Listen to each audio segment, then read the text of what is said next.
I tell you something a little kind of a little bit fun. You know, Amil and I, my next door neighbor, he's a farmer and I'm a farmer, and we help each other out a lot. We're best of friends. Well, Amil stopped over after milking this morning, and I said, "Come on, we'll have some breakfast." He said, "Okay." And Winston, his dog, came with him and says, "Come on, Winston, I'll give you something too." So we come up to the house here, and just sitting down to eat breakfast, and an insurance salesman stops in,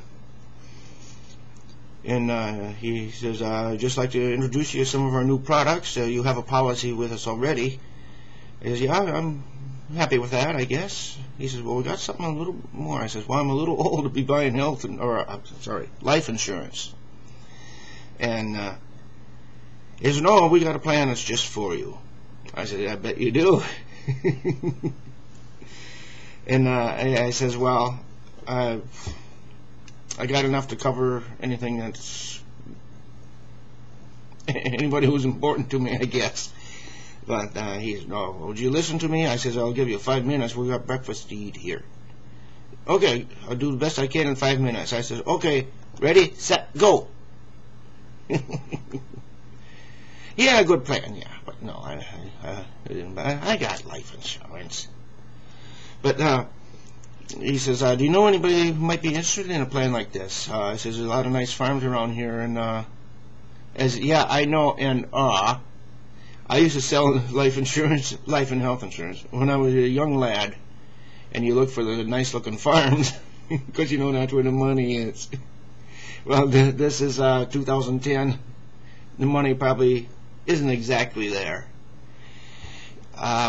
He says, "What about this farm next door?" I said, "Oh, Amil?" Of course, Amil was sitting right here, and Winston laying on the floor.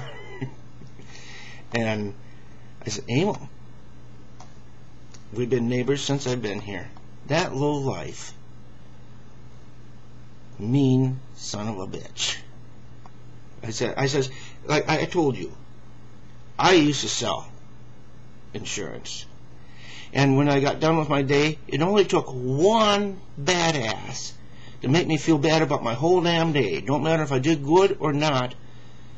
No, if you want to feel good about yourself, I would stay clear of there. Unless you want to take a good shower when you get home. And he can be a little mean too. No, he's got a dog. And the dog ain't much better. Winston's laying on the floor, his ears go, "Hmm?" I says, "Well, do as you want, but I'm pretty much assured you're not going to sell anything there.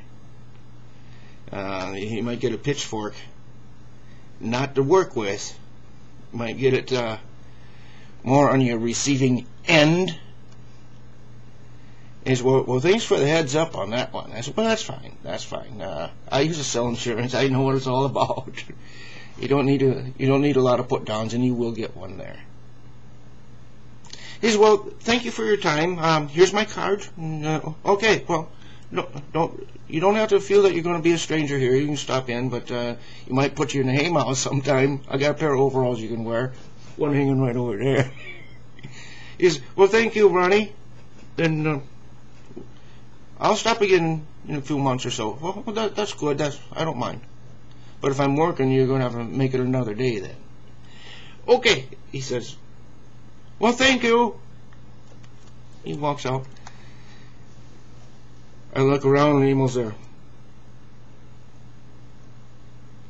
"Thanks for the compliments." I said, "Well, you won't get an insurance agent." He says, "How do you know I don't need it?" I says, "If you did, you can call one. Here, I got his card." But he probably won't be stopping there knowing what an asshole you are. He says, "Let's eat breakfast." And I made a couple slabs of bacon for Winston.